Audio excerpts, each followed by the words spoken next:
Hey, happy Wednesday, everybody. So, I asked a question on my Instagram, and the question was, did you guys have any content or questions about real estate, life, or wholesaling in general that you wanted me to talk about or answer? And I did get a question. It's a two-part question. What's the best way to market in a virtual market is number one, and how long should you stay in the virtual market? Basically, if stuff's not going on, and how long should you stay in there and continue to spend marketing dollars? So, two very good questions that we're going to answer in this video. So, let's get right into it. With as far as the best way or best method to go about marketing, so it's very similar to doing it in your local market. So you have a couple different options, right? You can do driving for dollars in a virtual market, and I'll explain how in a second.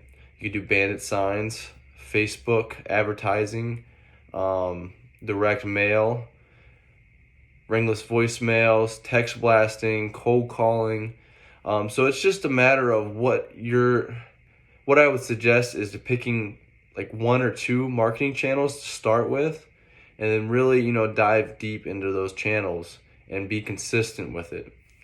And you can always do more if you're comfortable with more, but I find that it's better to really focus your attention um, on one to two things, so that way you don't get overwhelmed. um, and the way you can do that is you also want to track these different marketing methods, whether you're in your local or in virtual market. And the reason why is because you need to know what your KPIs are, key performing indicators. And I'll talk about that in another video, but basically what's bringing in the most money and for the biggest bang for your buck, essentially.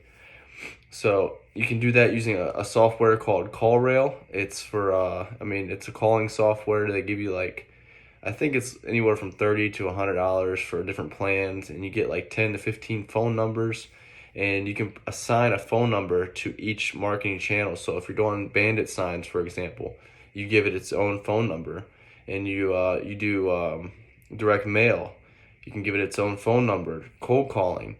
This way, and all these phone numbers, even though they're different, they all route to whatever phone number you want. So they could all be going to your cell phone, kind of similar to Google Voice. But Google Voice, unless you pay for it, it only gives you one phone number. And it's a great tool to start with, don't get me wrong. But if you're really wanting to go in the virtual market and trying to figure out what marketing method's the best, I would suggest getting different phone numbers, so that way you can track what's performing the most. Now, with that being said, I mentioned doing like driving for dollars and bandit signs in a virtual market, and you're probably thinking, well, hey, Alex, how can I do that? If I'm miles, thousands of miles away or hours away from this place. And this is where you got to think outside the box, and this is why I like virtual wholesaling a little bit more than physical wholesaling, like going in person, because it really challenges you to switch up how you think, and you really got to control the situation better. So in order to do that in the virtual market, you have to think, okay, how can I leverage somebody else or something else to make me money or to bring me leads, things like that. A little cool tip I learned from networking with somebody else: for bandit signs, you could and you can even do this for driving for dollars. So if you can call or network with any postal workers in the area, maybe there's like a postal workers Facebook page in the virtual market you're in. But Uber and Lyft and all those food apps and whatnot, they all have drivers, right? And those people are constantly driving. And most of the time, there's an Uber page, a Facebook page in your virtual market. You can post on there, join the group, say, hey, we do this in other markets, but we're looking for an Uber driver or a Lyft driver, whatever it may be, who's wanting to make some extra cash just doing what they're already doing. A lot of people may think that's a scam right away. You can say, well, I'm a real estate investor.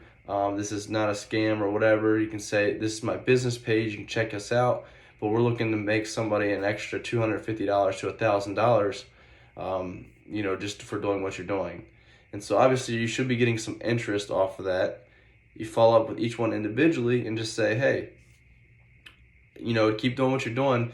But all that I ask is anytime you drive by a property, distressed property, you guys know what that looks like, and describe that to them and say, hey, just refer me the address and snap a picture if you can, or if you even know the owner's information, even better. So every time that you refer me this property, and let's say that we talk to the owner, we get a hold of them through marketing or sending them the mail, and we ended up closing on the property, we're going to give you anywhere from $250 minimum to $1,000 depending on the transaction. And there's no limit to that. So basically, if you refer us 100 properties, sorry, I'm a little bit sick. If you refer us 100 properties, that's 100 properties that you could potentially close on. It's not likely, and actually most properties that refer to us, we don't actually close on. But the more you send, the more chances you're going to get. And we've paid people anywhere from, $250 to $1,000, no problem. And so the same thing is true in a physical market. You reach out to these people in these groups, and it's pretty much the same thing. And then if they say, well, how do we do that? Say, well, you can take it on your phone. You drop by that. Just ask them. How long does it take to get an address of a property and to snap a photo of the front of the house? Chances are they'll say like maybe a minute, and you'll say, okay, well, we're talking about a minute per property. You refer us 100 properties. Let's just say 30 seconds. You refer us 100 properties. That at 30 seconds of property, and you make $250.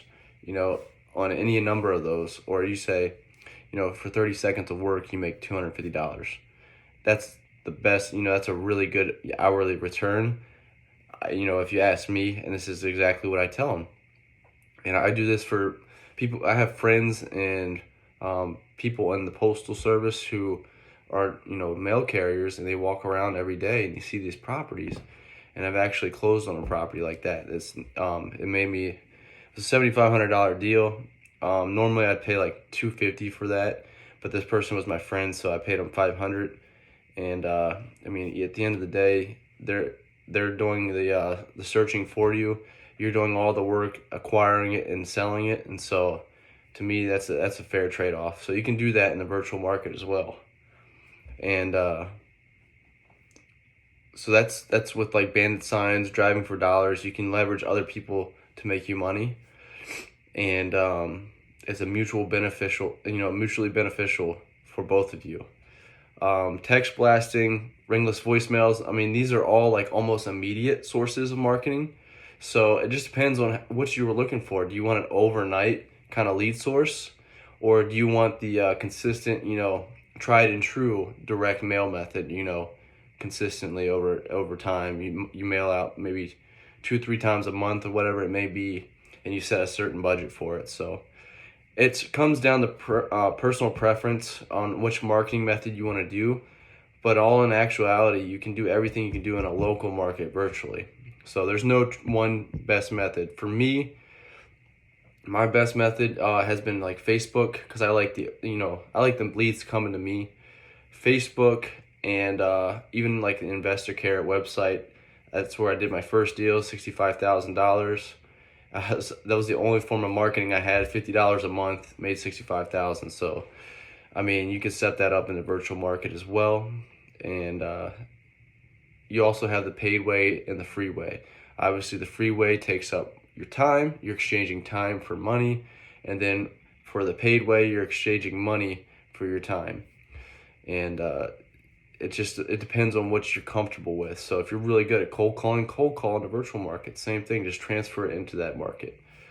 So answers question number 1. Question number 2, how long should you stay in the virtual market if you're marketing? That's a very good question. So what I like to do and what I was taught is if you're going into a virtual market, and let's say you're marketing consistently, now we're talking consistently week after week, and you're not getting anything, no contracts, no leads, just no activity really, 3 months at the max. You don't want to spend more than 3 months in that virtual market. Now, if you're getting some contracts and stuff, and you're finding that there's motivated sellers, you're getting some traction, obviously you can extend that to 3 to 6 months, anywhere in that time frame. But by that 6-month mark, or 3-month mark, if you're not getting any activity, you want to have a deal closed. And this depends on your skill level too. So you have to have the skill to be able to not only acquire the property, but to sell it to a cash buyer. And so if that's because your skill that you're not closing deals, it's not necessarily the market, and that changes things as well. So if you have a good market, but you're not there yet, which is fine. It comes with time and by taking action and learning from your mistakes. Then So that's the answer to those two questions. I hope this helps you out. Hope it brings value to you. And I think I'm gonna have a new channel name here shortly. And I just gotta run it by one person real quick. And if they're okay with it, then I'll have a whole new channel set up, and I'll be doing this weekly. So any questions you guys want me to talk or answer, or any subjects, whether it's life, motivation, wholesaling, real estate, rentals, whatever, I've had a plethora of experience and hands-on experience with all these things in the last 2 years. And as you guys have been following me through Instagram, my journey, you'll know that I've done over 40 transactions, wholesale deals, and I made not me personally, but the company I was working for, I made over $600,000 in wholesale fees my first year in real estate wholesaling with no experience whatsoever. In my very first month, I cold called 600 people, got my first 3 deals under contract, and sold them. And the company I was working for then, it was a different company. It was I think $13,000. I even renegotiated my seller on the first deal, and made $13,000. So I have the experience, guys. I have the knowledge, and if I don't have an answer to a question you may have, I know people who have the answer. So take advantage of this free value. This is very valuable information, and while I'm doing it, I'm always gonna be putting out free content.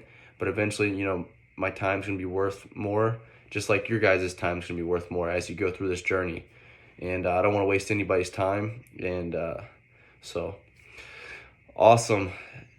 Any questions you have, again, just let me know. And I should be posting another topic on how to find cash buyers on the next video. So stay tuned. Have a great day.